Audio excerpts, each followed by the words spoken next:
பிப்ரவரி மாதம் 2ஆம் தேதி 2024ஆம் ஆண்டு ஆரம்பிக்கப்பட்ட இயக்கம் தாவேகா 20 மாதங்கள் 605 நாட்களை கடந்து அரசியல் களத்தில் நீங்கள் பயணித்துக் கொண்டிருக்கிறீர்கள். மற்றவர்களை குறை சொல்லி பேசுவது மட்டும் அரசியல் இல்லை. இது தமிழ்நாடு அரசியல் களம். திராவிட இயக்கங்கள் அரசியலை மக்களுக்கு நேரடியாக சென்று கற்றுக் கொடுத்த மண் இந்த மண். தமிழக மக்களுக்கு புதிதாக யாரும் அரசியலை கற்றுக் கொடுக்கக்கூடிய இடத்தில் தமிழக மக்கள் இல்லை என்பதை புரிந்து கொண்டிருக்க வேண்டும். நீங்கள் வைத்த முழக்கம் என்ன?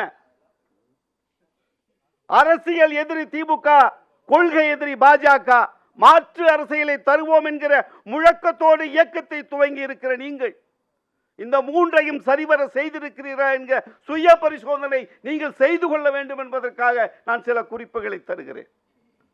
அரசியல் எதிரி திமுக இந்த 605 நாட்களில் நீங்கள் சொல்லி இருக்கிற விவசாய பிரச்சனை, மீனவர் பிரச்சனை இன்னும் மக்களுக்கு எதிராக இந்த அரசு நடந்திருந்தால் நீங்கள் அமைத்திருந்த போராட்ட களங்கள் என்ன? எதை கொண்டு போய் மக்களிடம் சேர்த்தீர்கள்? உங்கள் தலைவர் வந்து பிரச்சாரம் செய்வதை தாண்டி தாவேகா இந்த மண்ணில் என்ன அரசியல் செய்திருக்கிறது? அங்கிள், சார், அப்படி என்று பேசுவதல்ல அரசியல். அரசியல் எதிரி திமுக என்றால் திமுகவுக்கு எதிராக நீங்கள் எடுத்திருக்கிற அரசியல் நடவடிக்கைகள் என்ன? நீங்கள் வைத்திருக்கிற மொத்த முழக்கங்களில் ஒரே ஒரு முழக்கத்தை நான் எடுத்துக் கொள்கிறேன். மக்கள் விரோத அரசை அகற்றுவோம். எல்லாமே அடக்கும் அதுல. மக்கள் நலன் காப்போம். இதுதானே உங்களுடைய முழக்கம். அந்த மக்கள் விரோத அரசு திமுக அரசுக்கு எதிராக தாவேகா நடத்திய போராட்ட களங்கள் எத்தனை? மக்களிடம் எதை கொண்டு போய் சேர்த்திருக்கிறீர்கள் இதுவரை? ஒட்டுமொத்தமாக ஒரு அரசை பார்த்து மக்கள் விரோத அரசு என்று சொல்லுவது குற்றம். ஆளும் கட்சி தவறு செய்கிற போது அதை சுட்டி காட்டுவதுதான் எதிர்கட்சி. நாங்கள் கூட்டணி இயக்கமாக இருந்தாலும் நாங்களும் சுட்டி காட்டிக் கொண்டிருக்கிறோம். அதுதானே அரசியல், அதுதானே ஆரோக்கியமான அரசியல். என்ன மக்கள் விரோத அரசாங்கம்? கல்வி, சுகாதாரம், சுற்றுச்சூழல், குவாலிட்டி எஜுகேஷன், ஜெண்டர் ஈக்வாலிட்டி, இது போன்றது ஒரு 17 கூறுகள் இருக்கிறது. நிலையான வளர்ச்சிக்கான அடிப்படை கூறுகள். இந்த அடிப்படை கூறுகளில் 13 கூறுகளில் இந்தியாவிலேயே முதன்மை மாநிலம் தமிழ்நாடு. மறுத்து பேசுவதற்கு நீங்கள் தயார் என்றால் புள்ளி விவரத்தோடு பேசுவதற்கு இந்த மேடையில் தயார்.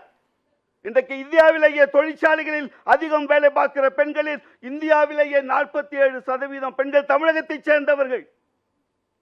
உயர்கல்விக்கு சென்றிருக்கிற பெண்கள் 50%. ஒட்டுமொத்த இந்தியாவினுடைய ஆவரேஜ் 28%. இதை சாதித்தது அரசாங்கமா தாவேகாவா? அடுத்து கொள்கை எதிரி பாஜக.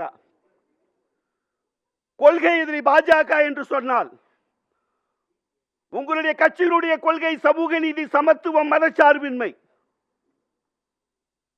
இந்த 3 கூறுகளை சுத்தமாக துடைத்துக் கொண்டிருக்கிறது பாஜக.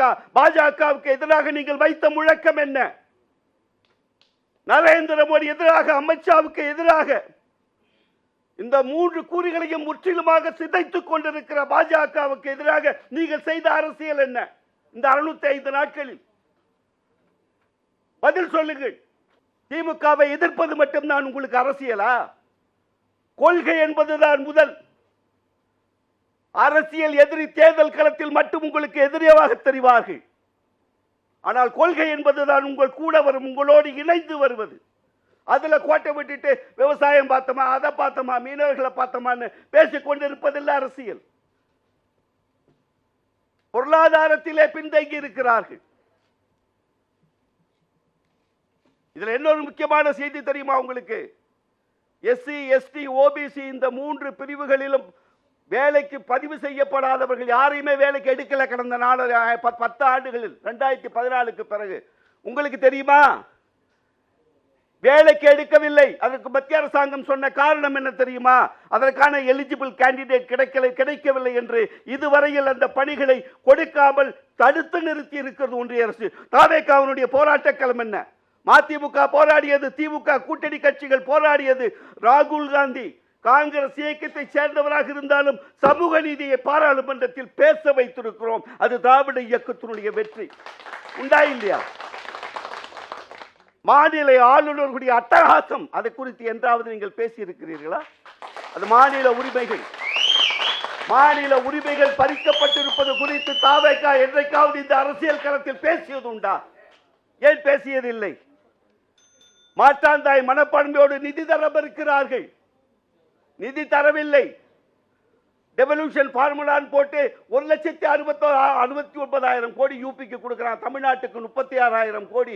ஏன் இந்த நிலை என்று தாவேகா என்றைக்காவது பேசி இருக்கிறதா? ஏன் பேசவில்லை? மதச்சார்பின்மை 2024 நீங்கள் கட்சி தொடங்கியிலிருந்து இன்று வரைக்கும் நடந்திருக்கிற மதவாத கலவரங்கள் இந்தியாவில் 59. அந்த கலவரங்கள் குறித்து என்றைக்காவது திராவிட இயக்கம் திமுக தலைமையிலான கூட்டணி கட்சிகளை தவிர தாவேகா என்றைக்காவது இந்த மண்ணில் விதைத்திருக்கிறதா என்பதை நீங்கள் பதிவு செய்யணும். நான் விஜயை சொல்லவில்லை, தாவேகாவுடைய தலைவரை சொல்லவில்லை. கூட இருப்பவர்கள் வெடி வைத்துக் கொண்டிருக்கிறார்கள், புரியாமல் அமர்ந்து கொண்டிருக்கிறார். திமுக சதி செய்தது என்று சொன்னீர்கள். புஷியானந்த் கோர்ட்ல போய் அப்படிலாம் ஒண்ணு இல்லைங்க, எனக்கு அதுக்கு சம்பந்தம் இல்லைன்னு மாற்றி பேசிய புஷியானந்த் இன்றைக்கும் பொதுச் செயலாளர்.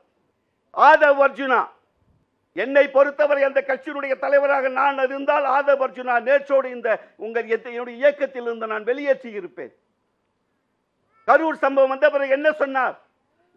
நேபாளத்தில், பங்களாதேஷில், இலங்கையில் நடந்ததை போன்று இங்கே இளைஞர் புரட்சி எடுக்க வேண்டும் என்று முகநூல்ல பதிவு போட்டார். 1 மணி நேரத்தில் எடுத்தார். 1 லட்சம் பேர் பார்த்தான். வழக்கு நடந்து கொண்டு இருக்கிறது. இதுவா அரசியல்? இதுவா நீங்கள் இளைஞர்களுக்கு வழிகாட்டுகிற அரசியல்? தமிழகத்தில் அந்த நிலை இருக்கிறதா? இப்ப இலங்கையிலே ஜென்னிசட் போராட்டம் நடந்ததற்கான காரணம் வேறு, நேபாளத்திற்கான காரணம் வேறு, பங்களாதேஷிற்கான காரணம் வேறு. அது தமிழகத்தில் இருக்கிறதா? வெட்கப்படுகிறேன். இப்ப என்ன சொல்லியிருக்காரு பொதுக்குழுவில்? விஜய பாக்குறீங்களா? வந்துடுவீங்களா? கைது பண்ணிடுவீங்களா? எனக்கு கல்லூரி மாணவர்கள் கிளர்ந்து எழுவார்கள். யாரை நீங்க வன்முறை பாதைக்கு மாத்த நினைக்கிறீங்க? யார் விஜயை கைது பண்றேன்னு சொன்னா? இப்போ விஜய் நல்லவரு, சுத்தி இருக்கிறவங்க தான் சரியில்லை. அவருக்கு புரியல.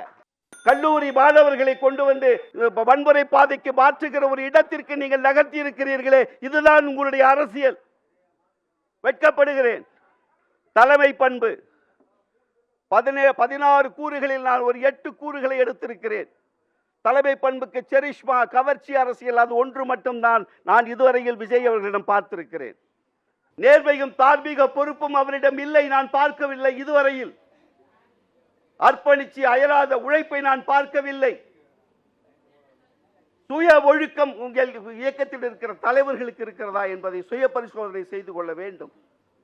இரக்க குணம் இல்லை, ஓடி போயிருக்க மாட்டார்கள். இறக்க குணம் இருந்திருந்தால் 49 பேர் இறந்ததற்கு பிறகு விமானம் ஏறி சென்னைக்கு திரும்பி இருக்க மாட்டார்கள். எவ்வளவு எதிர்ப்புகள் வந்தாலும் நின்று பார்க்கக்கூடிய இடத்தில் ஒரு தலைவன் தன்னை நகர்த்திக் கொள்பவன் தான் தலைவன். இந்த திராவிட இயக்கத்தை தூக்கி சுமப்பதற்கு 2 இளம் நட்சத்திரங்கள் இந்த மண்ணில் தோன்றி இருக்கிறார்கள், உருவாகி இருக்கிறார்கள். அவருடைய தலைமை பண்பை நிரூபித்திருக்கிறார்கள், நிர்வாக திறமை நிரூபித்திருக்கிறார்கள்.